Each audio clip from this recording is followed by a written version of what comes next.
this video, we're going to demonstrate the deployment of the slow-speed transport on the MacDon FD75 series draper header. To start with, we've raised the head, lowered the feeder safety lock, and we've lowered the reel and moved it all the way to the rearward position. We have also locked our main header float as well as our wings, and so everything is locked into the rigid position. So to start with, in deploying the rear wheels on the slow-speed transport, it is a little bit easier to release this system with the wheels at about waist height. So we're actually going to lower the head slightly, and we're going to unlock the wheels for the rear, and then we'll raise the head back up, put the feeder safety latch back in place, and then we'll rotate it around. Step one, we're going to release the right rear axle by removing our safety pin and then releasing our latch and lower that wheel to the ground. I'm going to store the latch back in place.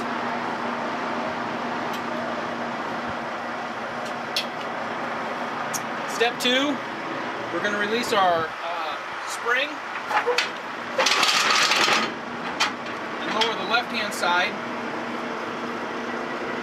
At this point in time, we'll go back up in the combine, raise the combine to full height, and then we'll install our lock in the bottom hole. Okay, we've raised our head back up, placed our feeder safety stand, our safety lock back in place. So now the slow speed transport's just hanging here. We lock it down in position, put our transport pin in place. You don't want to forget that step. That ensures that that our wheels are locked in position. Next, we're going to pivot our wheels 90 degrees by pulling up on our quick lock. We do that on both sides. Next, we'll swing the right-hand side of the axle around. About midway, there's a pin that we'll remove, and we'll lift our stand up and swing out the right-hand support momentarily. Okay?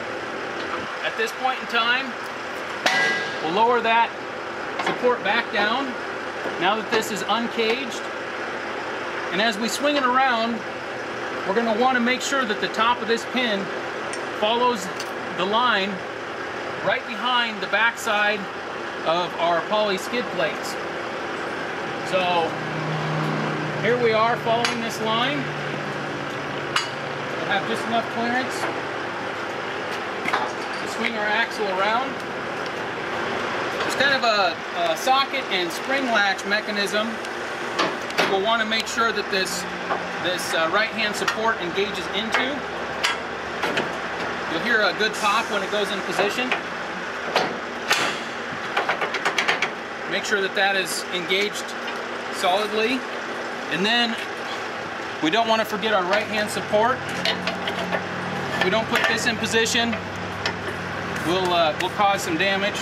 We want to avoid that. Next, we're going to deploy the front wheels for the slow-speed transport. In this case, we're going to release our spring mechanism and stand clear. The wheels will drop. They're spring assisted, so shouldn't get away from you too much, but do exercise caution. Next, we'll want to remove our safety pin. When storing this pin, you do always want to make sure that the clip goes to the inside.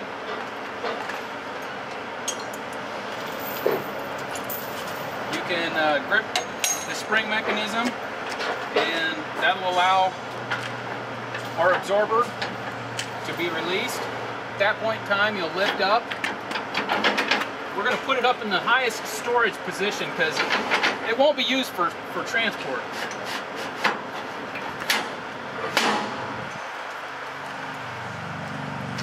This pin you can probably store in your pocket. We're going to use this here in a little bit. Okay, so we've got our safety pin removed from the storage location up top. We want to make sure that the front wheels are locked rigid in place. And so there is a position that we need to install that pin. That keeps this axle solid. Another little tip to keep in mind, it's a little bit easier to install the tongue, which we're going to do next, if we have these wheels not turned all the way around to the front for transport, but actually if we have them about 45 degrees. Next we're going to detach the head from the combine. We want to remove our hydraulics.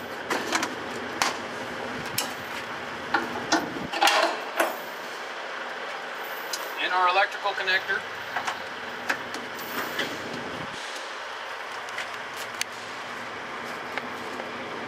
We've also got our PTO shaft. Put that in the storage position.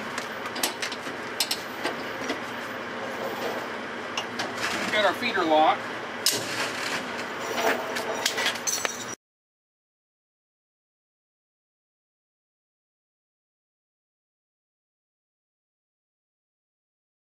Okay, before we remove the combine, or back the combine away from the head, we did make sure that we chalked not only the front wheels, but one set on the rear.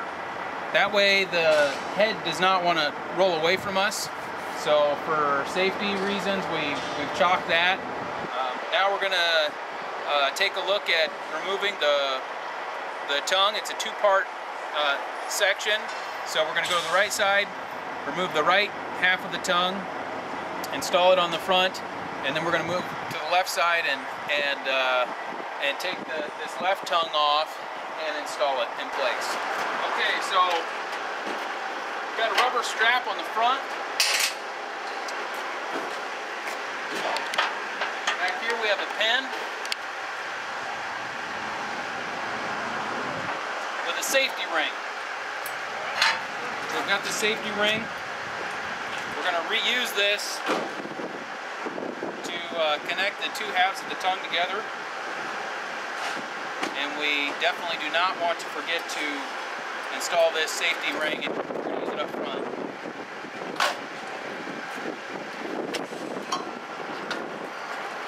Okay, we're going to walk around to the front and install this on the front side of the head. Okay, this is where we're going to use that pin that we talked about. Just to start with, I'm going to use it just to hold this latch open. I'm not going to install the pin in place, but I'm just going to use it to hold that latch open while I put the tongue in. I'm going to lift the tongue with the cable for the lighting harness towards the top. And then don't forget to remove this pin. Let the spring latch return to its rest position or to the lock position. And then we're going to install this clip on the inside. We don't want it on the outside.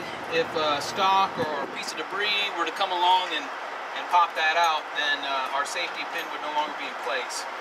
So it's easiest at this time to install our lighting connector as well.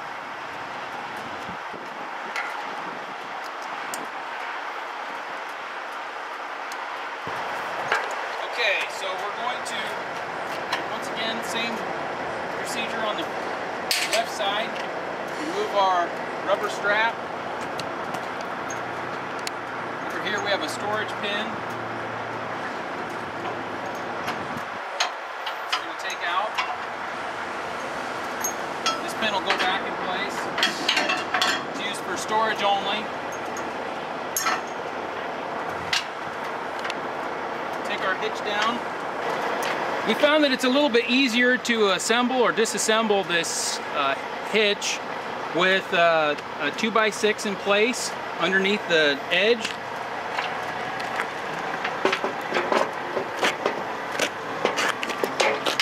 The hitch will fall into place. Then we'll install our lock.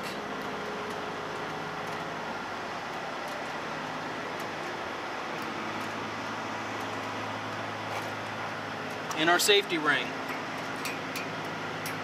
Don't want to forget our lights. Once we've got this installed, we're ready for transport. And once again, refer to your operator's manual for transport procedures. This slow-speed transport system is designed for 25 miles per hour or less.